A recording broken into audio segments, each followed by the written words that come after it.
All right. I am incredibly excited about today for two reasons. Reason number one is that what Paul Seabright will discuss, and I will introduce you in just a minute, is of extreme importance. And I will try to back this claim with a quote in just a second.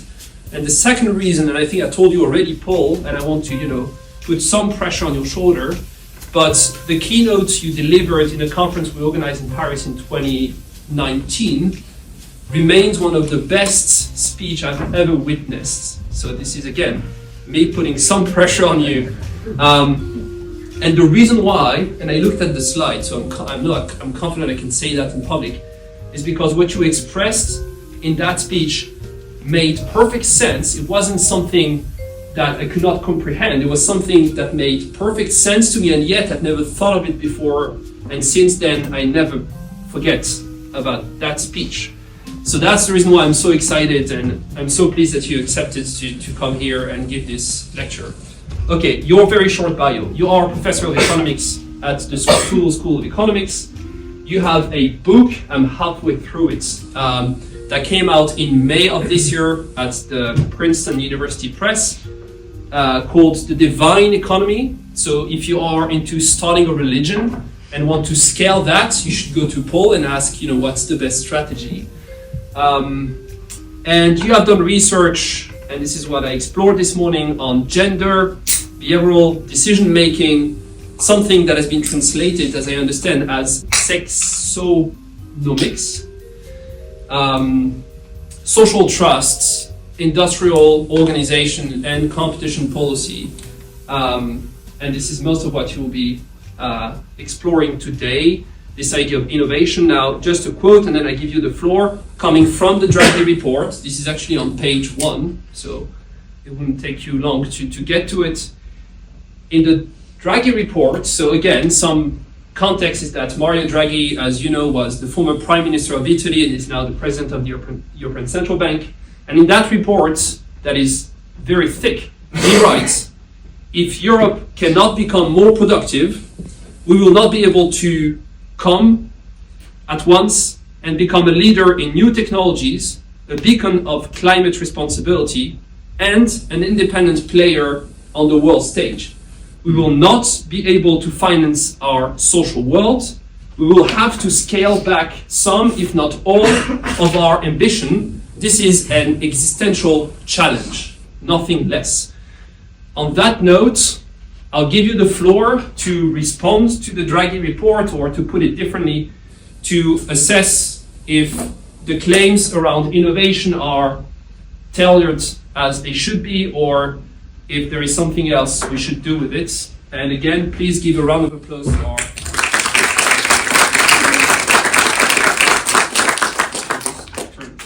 Okay, great. Well, thank you very much. After an introduction like that, I can really hardly wait to hear what I'm going to say. So I'm as curious as you are to know what's going to happen next. Thank you very much. I'm going to try and be quick because I think the most fun parts of these talks are the Q&As. I have probably about half an hour of slides, but I'm going to try and whiz through them a little bit faster. And some of the points, I will actually skip some slides. You'll have 15 seconds to see what's on it. Hold it in your head because you can come back to it when we do the Q&A. Do interrupt me if you want, because I'm very happy to take clarification questions or even big picture questions, because I'm a grown-up. I know how to say, let's park that question for later. Okay, so don't be shy. Ask questions at any point. Okay, so what I want to do is to take the main claim of the Draghi Report and then say, what's the framework underlying it? And spoiler alert, there is none. That's the big challenge. And I want to try and go through the claims of the Draghi Report and say what might be the framework that we could use to think about that. Okay? So, what it claims is that the European Union has an innovation deficit compared to the US and China. Why are those two countries the important countries? Because not only are they economically very dynamic, but they are also, particularly China, potential strategic rivals. We're going to come back to that, okay? Now, the claim is that there is an innovation deficit and that this is the main reason why the EU is lagging the US in GDP per capita growth, particularly in the last 20 years. I'm not going to spend time showing you that. It's in the report. It's kind of well known. That's not what I want you to focus on today. Now, the evidence for that, produced in the Draghi Report, is that the productivity gap between growth of productivity in the last couple of decades between the US and the EU is not everywhere. It's concentrated in the tech sectors. And the claim is this is not principally because of a lack of public financing for R&D, because that's more or less at similar levels in the EU as it is in the US, though it could be that the EU funding is misdirected, but that doesn't seem to be the big deal. The big problem is that private financing is much lower in the EU than in the US, and the problem doesn't seem to be, as people have sometimes thought, that there's a kind of mysterious supply constraint, that there aren't venture capitalists willing to fund things. The problem seems to be a lack of demand, that funding for venture capital is just less profitable for various reasons. And so quite a lot of what the report does is focus on why it's less profitable and then to say, well, what can we do about it? Now, I have no quarrel with that kind of agenda. The claim really is that there are particularly obstacles to what's called disruptive innovation. So successful firms, or potentially successful firms, are discouraged from growing by various set of features of the EU economy, and larger firms are discouraged from buying them or partnering with them. Okay, that's the broad claim that's going to be made, and I don't necessarily disagree with many of those components. You'll see. What I do worry about is that the report tells us nothing about how to think about responding to that. Okay? Now, what I want to do is to suggest, and I want you to keep this in your heads as we go through the rest of the talk, a framework for thinking about that. Because I want to ask the question, why does it matter whether firms are located here in Europe or in the US, as far as we're concerned? I mean, I have I'm not even sure who manufactured this watch, but I know my phone is, it's an Apple phone. It's made in the US. It's manufactured in China. I don't care whether it's made. Should I care? Now, the report cares enormously, but it doesn't explain why. Okay. So what I want to ask you is think hard about where the benefits and costs of innovative activity accrue. Okay, and think of it in four main categories. First of all, does it accrue, or to what extent does it accrue, where the company's HQ is located? Okay? Secondly, to what extent does it accrue where the R&D takes place? Thirdly, to what extent does it accrue where the manufacturing takes place? And finally, to what extent does it accrue where the customers are located? I'm an Apple customer. I'm located here in Amsterdam right now, okay? That seems to be a pretty big deal. I get a lot of benefit from this Apple phone. How does that stack up against the benefits that go to somebody else in California, because that's where Apple is located, okay? Now, not only should we ask those questions, but we need to think, does the answer to them differ mainly by the kind of sector, or by the activity within the sector, or maybe by the cluster of activities? And I'm going to steer you, spoiler alert, towards thinking that it's actually clusters of activities that matter much more than either sectors or individual activities.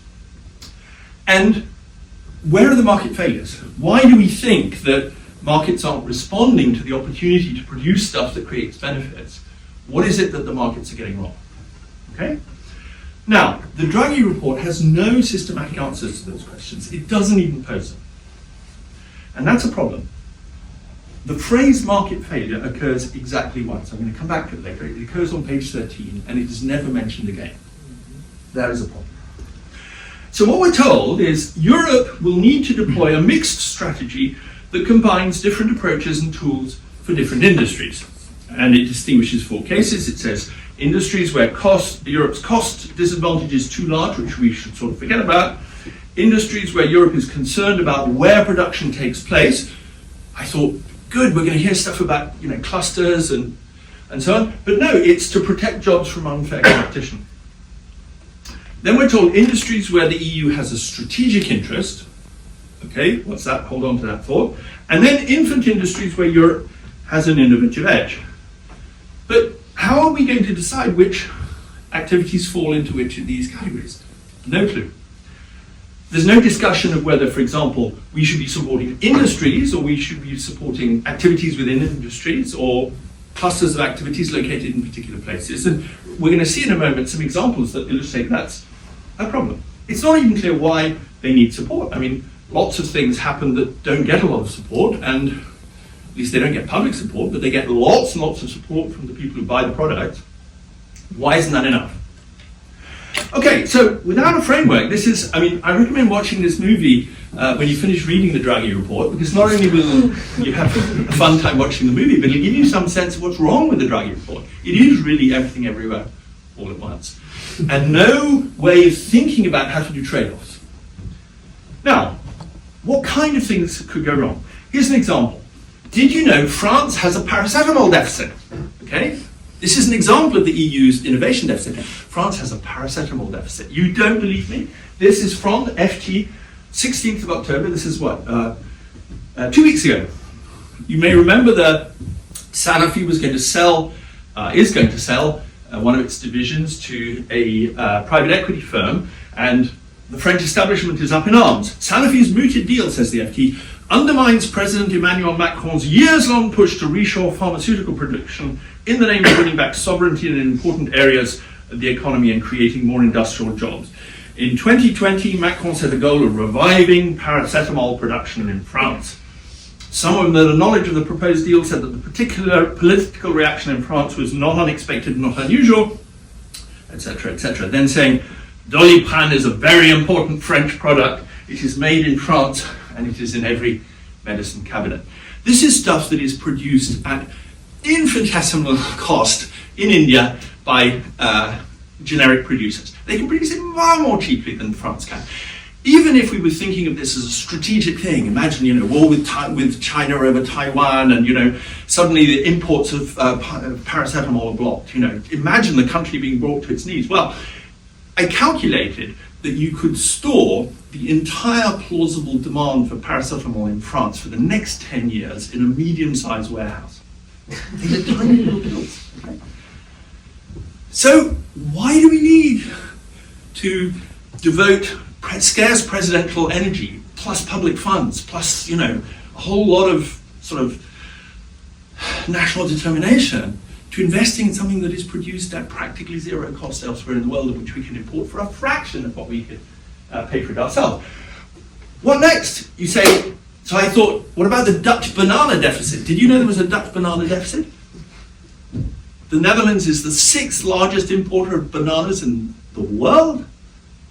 And just think what you could do if you invested in innovative banana producing sector. Imagine, rows and rows of these greenhouses with the latest electronic gadgetry to get the temperature exactly right. I mean, you could halve the Netherlands banana deficit. Okay, you think I'm joking. You think I'm exaggerating. But yesterday, was it yesterday? Maybe the day before yesterday, Chinese imports damaged the dignity of Italian tomatoes. I mean, this is bananas. It's not West tomatoes, but I mean, as a policy, it's bananas.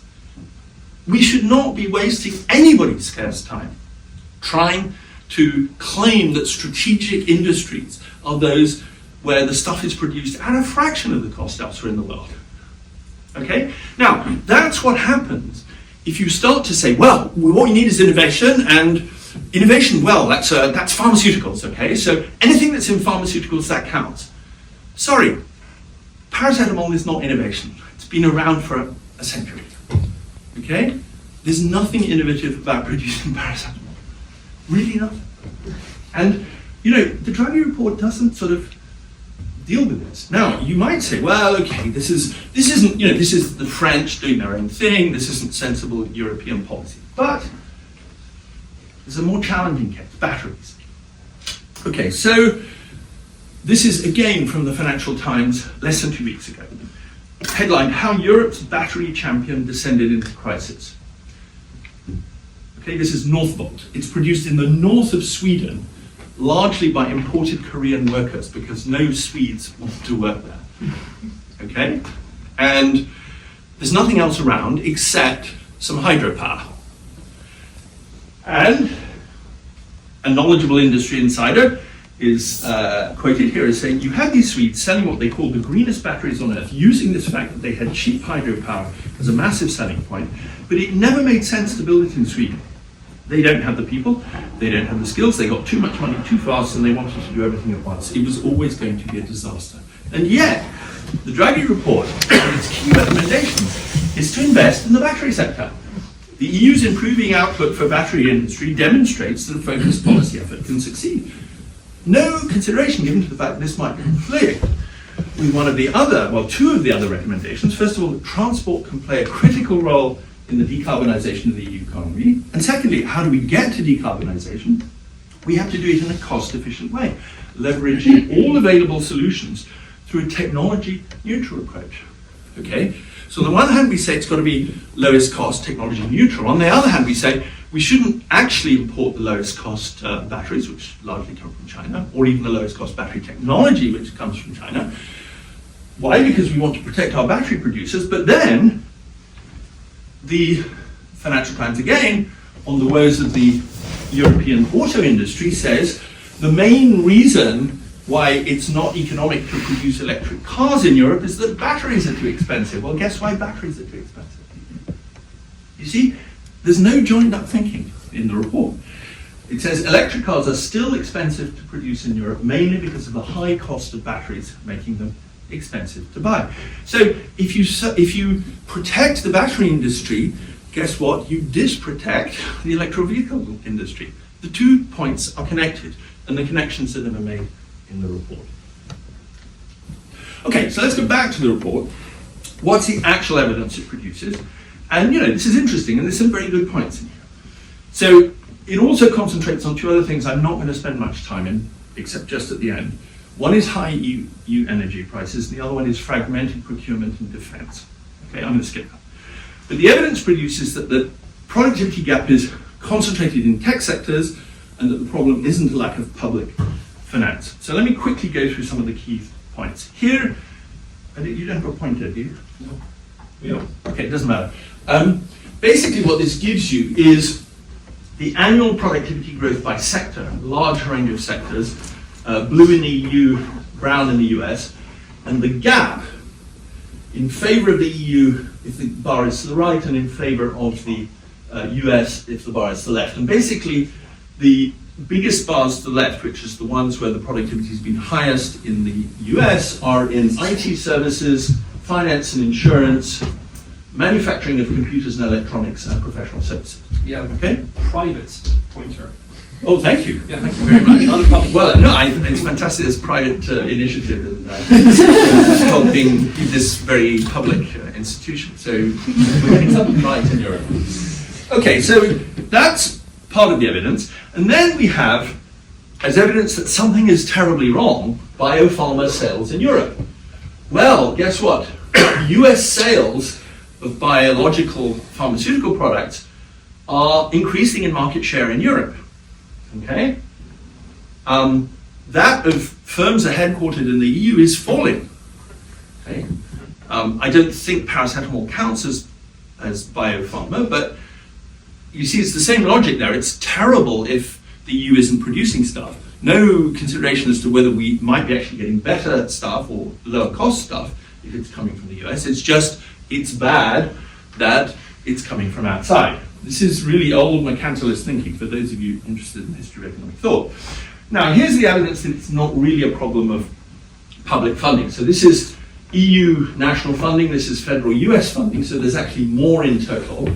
It's a little bit less, it's more as a share of GDP, a little bit less in total in the EU, but this isn't a big deal in terms of the overall funding for R&D in the US. The big difference is in private funding, where here the differences in venture capital finance in the US and the EU are absolutely startling.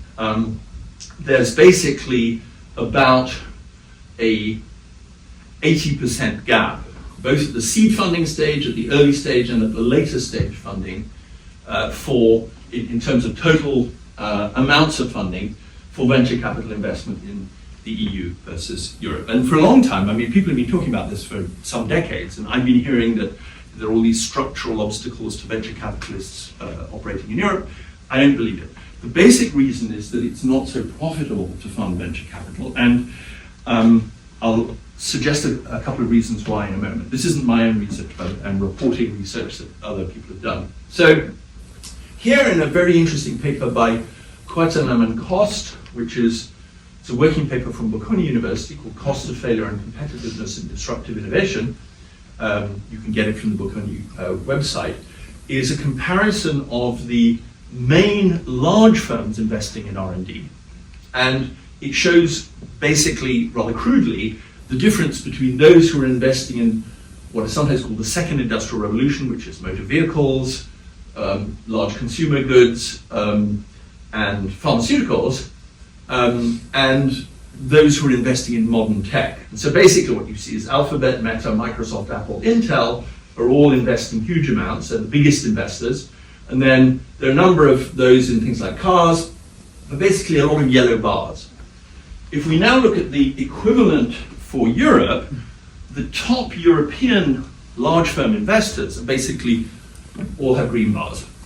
Okay, that's the sort of take-home message from this. So it's basically auto vehicle manufacturers. It's you know, and it's pharmaceuticals, but it's BMW, it's Sanofi, it's Siemens, and there are a few. It's Airbus, etc. There are a few tech firms, SAP, Nokia, Ericsson, but basically the rest are mostly second generation, second industrial revolution firms.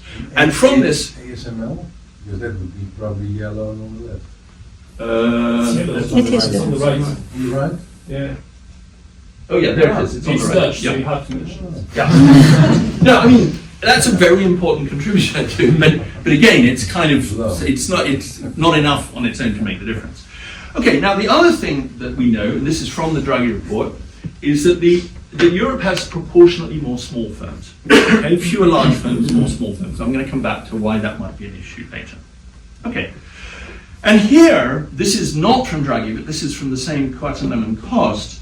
They've done, I think, a very important exercise trying to calculate what is the effective internal rate of return from venture capital projects. They collected a lot of venture capital data. And what they really suggested is that for projects that began in the late 90s and early 2000s, there wasn't a lot of systematic difference between the profitability of European and US venture capital, but that the profitability of US venture capital firms, this is venture capital projects, have a median internal rate of return, which has been growing faster and is now substantially higher than that of firms in Europe. Yes? Can I ask one question? Yeah, sure. Is this related to where the VC fund is located, or does it concern investments in Europe? Very good question, and I don't know the answer, and I'm a bit ashamed not to know the answer given that I've said that but so no, you're right to hold me up. I don't know, I've got the report, I'll have to look at it, but I think they do this by venture capital firm, by the location of the venture capital firm. But you're right, it's an important consideration. Actually, wait a minute, I'm not even sure of that now, because I think it may well be by project. Yeah.